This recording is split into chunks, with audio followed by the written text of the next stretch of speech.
Tonight, I will speak a bit in English about strategy, tactics, and communication. I hope it's not a problem. I feel that most people in Holland are quite able to follow English broadcasts. And now, the whole purpose of why I talk in English today is that I think a lot of people around the world might have the same grievances or the same fears or the same anxieties, the same frustrations or anger. And I hope with this list of things to do tactically, strategically, and mainly in communication, you're able to gather enough people around you so that you can make your own life a lot better. So I want to talk about the perfect, to be perfectly selfish. And what I mean with being perfectly selfish is by making your own life better, you will become a person that is more equipped to deal with the constantly changing situation. And by doing that, you will be of an added value to your surrounding. And with that, you will change your surrounding and eventually change the whole world. So it sounds a bit out there, but I think it is very easy to do. And if everybody does it, it actually works. So to give you some perspective, now we see all over the world a second wave of measures, a second wave of lockdown, a second wave of discomfort, of bankruptcies, etc., which is propagated by the pseudoscience of a faulty and fraudulent PCR test.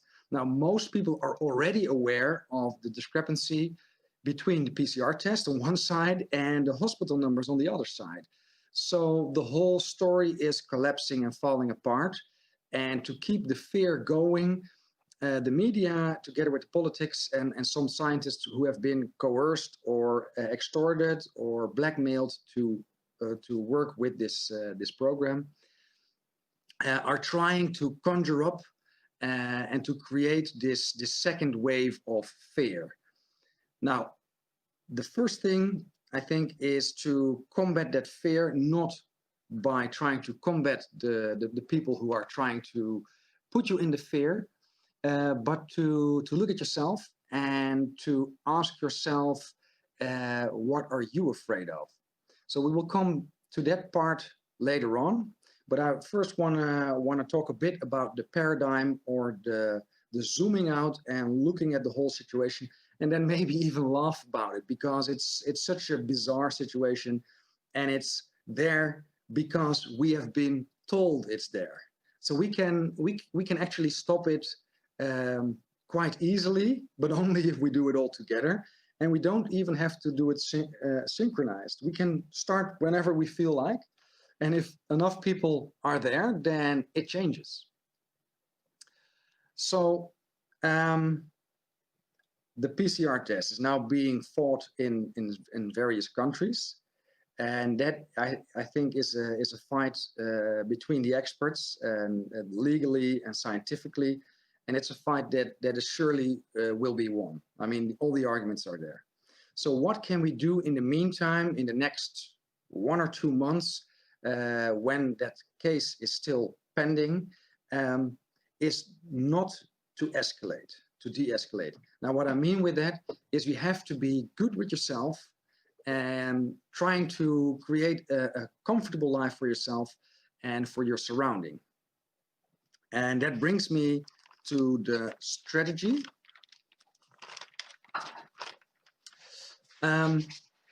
So I think we talk about a 4 or 5 point plan. So taking care of yourself has a lot to do with behavior, like building a pattern that you normally follow in getting up at a normal time, structuring your life, getting enough sleep, getting enough rest, getting enough social contact, work out, do things you like.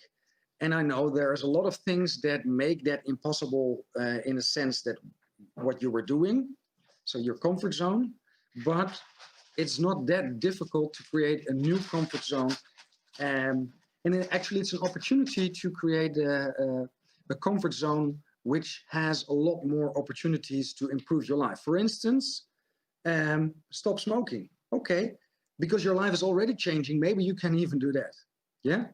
Then the second part is about gathering people around you that think alike, that are also of an equal heightened awareness.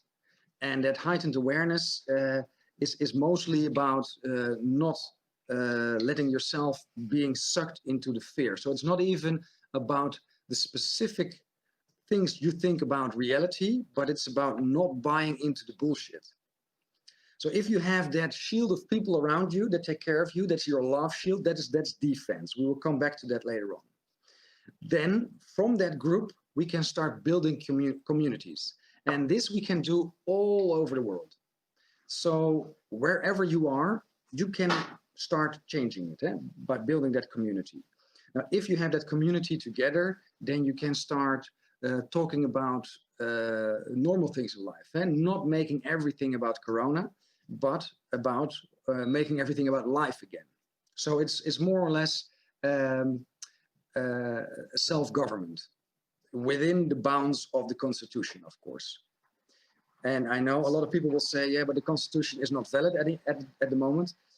Yes and no, there's still a Constitution, but it's being violated by a lot of governments via the loophole that has been created with the International Health Regulations of 2005. Long story short, this is to sidetrack the Constitution in 194 countries and take over the power with these emergency laws. They are not valid, and of course, whenever normalcy returns, we will see that they have never been valid. But for now, let's see how we can operate in those confines. Then if we have all those communities together, we can start using, for instance, this technology to make links between all those communities. And then the next part is to start to create enclaves. And what I mean with enclaves is something that we've already discussed in Holland quite lengthy, and we've also discussed with groups mainly from Italy and Germany, is to try to create our own local economy by buying locally, by buying your food at farmers, etc., etc.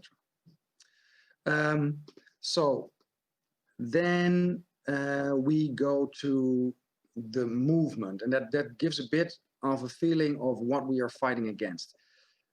I've heard a lot of stories about the cabal and the people who are doing all this and the Illuminati, etc., etc. Whether they exist or not is not relevant. What is relevant is to see the structure of the thing that is trying to gain more control of all our lives. And that you could visualize as a big web or net of information lines, which have lines and nodes. Now, how to disrupt this structure is how to win the game. And we win that by using a swarm technique. So to create a lot of different communities and interlinking these. Now, these communities, they can be disrupted, but then we create directly new communities. And it is more value-based than leadership-based. So even if you take out a person which seems important for that bubble, the bubble still continues or divides and creates two new bubbles. So you could say that is a kind of information warfare, in a sense that we are trying to disrupt that information network around the world.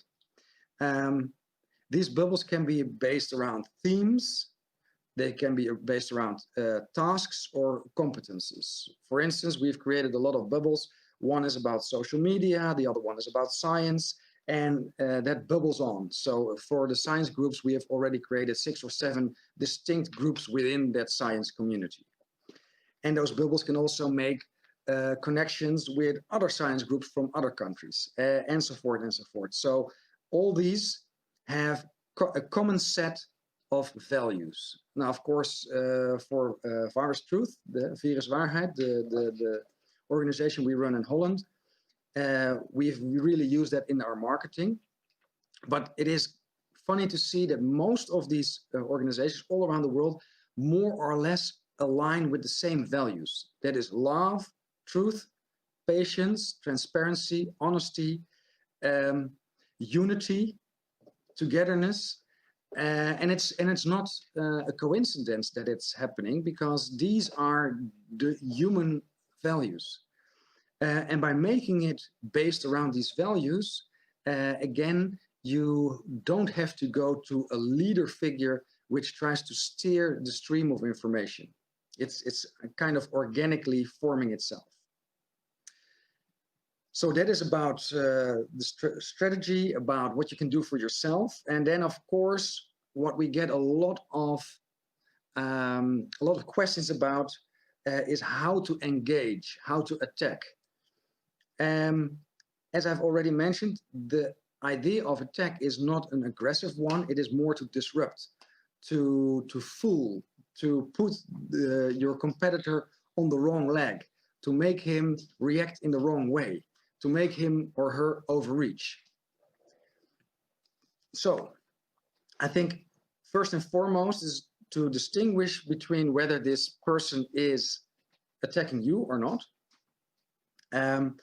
So if you can bear it, then see if you still can engage in a very meaningful and sincere way, giving love, respect, attention, patience to the one you are engaging with. And then we're talking about conversations, can be online, can be offline, but really trying not to convince the other, but trying to first connect with the other. Even if you think that person is the devil or him or herself, that is not relevant for this part of the process. Then already you can establish this person is in its own fear loop. He or she is not ready for it. Or yes, maybe some of my arguments are getting through, and these arguments sometimes have to simmer. It's like planting some seeds, and then that person, maybe in a week, maybe in a month, comes back to you and says, I've thought about what you said, and I still have a few questions. Fine, so give it time. That's the patience and the love and the attention. Then, if you have found a worthy opponent, so to say, I think it's really important that you do not lose yourself. This is not a battle that you want to win specifically from that person. You want to raise your own awareness, and you want to give the other person the opportunity to raise his or her awareness together with you. So, of course, you have to give attention, patience, respect, etc., etc. But I think what is also very important is that you set your own boundaries. So if somebody is overly aggressive or constantly trying to disrespect you or trying to dissuade you in other means, then you do not have to engage. Or you can say, I only engage within these boundaries. And even if the conversation progresses and the other person is still overstepping, you can still say, I really want to keep my boundaries. So if you can engage in this way, fine. If not, then we stop engaging. So a few things to take into account are that if you listen to the other, it is not necessarily giving the other the right to, or saying that the other one is right and that you are wrong. No, this is just giving attention, giving time for the other person to make their point and maybe even slip up or overreach. This is part of the strategy. So the defense here is you can still take in that information. It doesn't kill you. So stay calm. If you can, keep smiling. One master of this is Jordan Peterson. He is a master of this way of communicating. So if you want to take some pointers, please watch more of his material. And then I think what most people are looking for is, how do I play offense? So what you notice in a lot of people that want to convince you or want to ridicule you or want to demonize you is that they constantly evade going to the content of what you're saying. And that is really important to constantly realize what's happening there. So you can take over the question, reformulate it or inverse it, and then give it back. Because what that person is asking says a lot about where he or she is coming from. And it's good to establish that. And it's good to let the other person know, I know what you're trying to do here. Please try again. Then another very effective way is to really try to engage the framing. And most of the time we have heard the term gaslighting, etc. So what in framing is done is that the question is put in such a way that even if you answer yes, you will be framed. If you answer no, you will still be framed. So attack the framing. An example that I had was about HCQ. Then I turned the question around and said, yeah, but why would people go out of their way to try to prove a medicine that doesn't, in their alleging, that doesn't work anyway? That doesn't make sense. So with doing that, with reframing that question, I was attacking the framing of the person that was asking the question. Then, for instance, if you get a question, you can take over, you say, okay, that's a good question.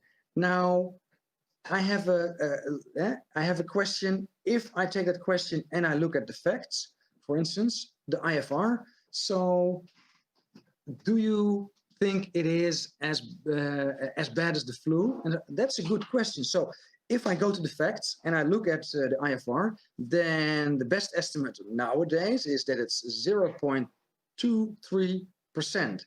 And then what was the IFR of influenza again? And then rebound the question, and now the other person has to come with the facts. And by trying to constantly engage in this way, you're really attacking the narrative and the framing of the other, constantly putting it back to the facts that you know and that you want to bring out there. So it is you're using the other person as your medium for your message. Then another one, and that is sometimes very successful, especially with people who have been trained to ridicule other people. So the professional trolls, so to say, is to attack their reliability. Then I have a few examples. For instance, our Minister of Health, he has an education of a school teacher. There's nothing wrong with a school teacher. I think it's one of the most important professions. But he is not adequately trained to be a Minister of Health because he doesn't have any training in that department. And it's very clear the way he speaks about health, he doesn't know what he's talking about. And then you can say, you don't know what you're talking about, but I think it's much more efficient to say, like, so what does an average school teacher know about vaccines? And just leave that question out there. Okay. So another one is when you have a scientist, and some scientists are very learned and very educated in that specific field that they're doing research in, or that they're giving colleges in. So then you could attack the reliability by asking about their funding and asking who made the title or who wrote the proposal for that research. Really attacking, again, the framework, not even the content.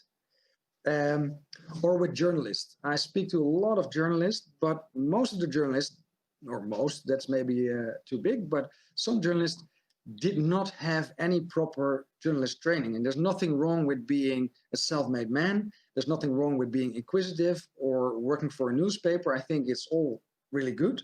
But in the School of Journalism, you're being taught a few principles of journalism.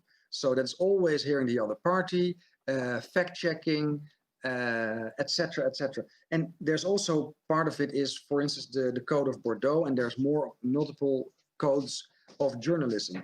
And that's a summary of all these rules that you should follow as a good journalist. So it's always good to like, have you signed this code? Because then you're attacking the reliability of the person that you are engaging with. Now, again, I want to stress that it's not about winning the argument. It's about getting your point out there. And that will win the argument for you. So I hope that this strategizing of communicating helps you to and the most important part is to help you to gather people around you. So be good with yourself, gather people around you, form a community, link those communities. That's the 4-step plan, and that's the defense. That has to be done first and foremost. And then it's engaging, or during that process, it's engaging to see who is in the community, who is doubting, who are your adversaries or obstacles. And then you can apply these strategies and tactics on how to really bring your message and constantly attack the narrative of the other person. In this case, the narrative is really based on coercion, on conformism, of extortion, of corruption, of blackmail. And only by naming those principles, the psychological warfare that is being perpetrated by certain parts of the media, certain parts of the government, certain parts of the scientific community, and then engaging in a different way, so not going in that fear game, not admitting to fear porn on the other side, because that's one of the things that is happening quite often, is that we look at, for instance, a dangerous government, but the government is also fear-mongering with a dangerous virus, and now people have to choose between two evils, so to say. And that is the narrative we want to break. So we're not wanting to oppose the other party, we're wanting to destroy the frame, like, but the whole notion of that fear is not relevant. We don't have to fear, we just have to protest. Maybe we feel disgust about the behavior of some people in power and the blatant corruption that is going on, but that's very different from trying to win other people over by giving a new source of fear. Then the outlook, I think what's being done now in a lot of countries, the second wave that is being created, will give a lot of governments the push to really give a knockout to democracy. We've seen it in Holland with the emergency law, which de facto makes Holland a non-parliamentary regime where the Minister of Health has a certain degree of authoritarianism or dictatorship. And that is very worrying, but it doesn't mean that the people that work for the police or the media or in hospitals will actually carry out those demands or commands of the top layer. So we're not fighting against these people that are breaking the law up in the government or in the emergency medical team, which has most countries have as well. So it is much more trying to win over the people that have to carry out these commands. If the police is not willing to arrest people anymore, then we negate the danger. So that is also taking away the fear, taking away the weapons of the opposition. And then maybe the last thing to think about, and that is zooming out a little bit further, is the elections that are coming up in a lot of countries in a few months. So the big fear of the opposition or of the regime is, of course, that the people will rise up and vote them out of power. So mind you that they are on a time scale, that they have to get everything in order so that the plan can continue before that moment. And in their haste, they will make a lot of mistakes. And we are there with our block notes, with our laptops, with our cameras to film and to save, to record all the wrongdoings, because when the truth is there, then justice can come. And then we zoom out even further. I hear a lot of people talk about the New World Order and Agenda 2030. Now, there is something going on in the world. That is, nobody can deny that. Some people call it a misfortune, that there is a pandemic. Some people call it an evil plan. Probably the truth is somewhere in between, and it's more vague than that. But definitely, we are not going back to the old normal. But the new normal is up to us what we make out of it. So I see that people in the World Economic Forum, in the United Nations, in the EU, in China, have certain strict ideas about how the future should look, how society should look, where we should go with the contactless world, with only virtual money, etc., etc., etc. Mass surveillance, total control. This is a dystopian world. But again, if we focus too much on that, then we focus on a fear-based world. And I want to focus on a world that is better than now, but not only better than now, better than 6 months ago. So we are in a unique opportunity to create a new world, which is an improvement of the old world. Now, when we look at these plans of the Great Reset or Agenda 2030, then we can actually do a sort of shopping. Which points do we actually like? Okay, anti-racism, great. Let's combat racism. Equal rights for men and women, great, let's do that. A better environment, great, let's do that. Then of course we can have a debate on what is a better environment. I think if we can combat plastics and toxins, that we can all agree on. So leave the CO2 out for it. That is a subject that will divide people and not bring people together. Then technology will be part of our lives. We can say to a lot of people, no, we want to go back to the old world. Yes, to the values of the old world, but the old world is gone. So when we go further, I think we have to embrace a package of those changes that are actually helping to create a better world. But, and there's the but, of course, we do not want to be in a surveillance state. We do not want a total control of governments. We do not want this form of globalization or neo-communism or extreme corporatism, whatever you want to name it.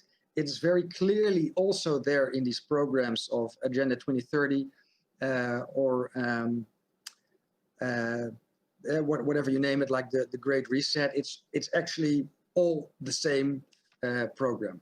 So to conclude, I want you to stay in love with yourself, with the people around you, gather people and make connections, because in reality, power is not where the government says or defines it is. Power is where we believe it is. And if we believe in ourselves, power is within us. If we believe in the community, power is within the community.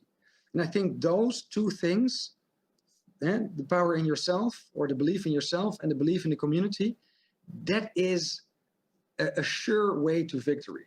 If we can create a mass movement around a value set, not around leaders, and then the values are, of course, love, truth, patience, attention, honesty, transparency, then I really believe we can make a better world.